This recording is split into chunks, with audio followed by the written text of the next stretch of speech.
Welcome to Paul Pritt's Money Tips, where you'll discover insider secrets on how to save time, energy, and money when buying, selling, refinancing, renovating, and maintaining your home. This episode is brought to you by Paul Pritt of American Mortgage Services, a trusted mortgage provider for Tampa Bay area homebuyers. Now, here's your money tip.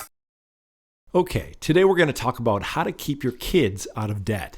As you make plans for your children's post-secondary education, keep in mind that the average student's debt is currently almost $30,000, and it'll be even higher by the time your kids graduate. The truth is, most young people, and often their parents, can't afford that kind of debt. So it ends up damaging their credit rating and ability to buy a house and raise a family. The best way to prevent such problems is to avoid massive student debt in the first place. Here are 5 tips to avoid student loan debt.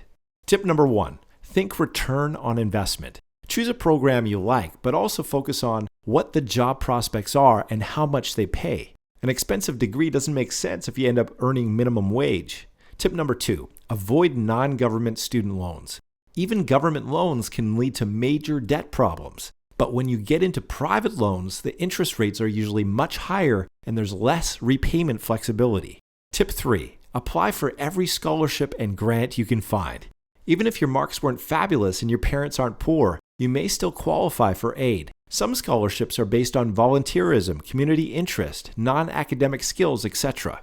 Talk to a guidance counselor or financial aid office and do lots of research. Tip number 4. Find a school that's looking for someone like you. Each school has its own selection criteria based on student talents, interests, background, needs, etc. Finding the one school that really wants you can result in reduced fees, scholarships, and other perks. But be sure to discuss all this with the school before you enroll. That puts you in a much stronger negotiating position.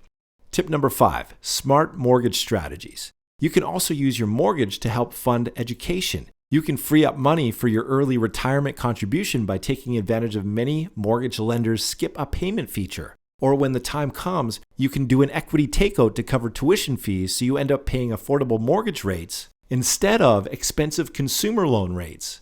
Bottom line, make student loans your absolute last resort, even if that means working for a year before going to school or taking a part-time job while you're learning.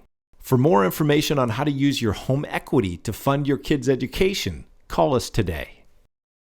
Thank you for tuning into this episode of Paul Pritt's Money Tips. If you have any questions or comments, please call Paul today at 813-857-6560.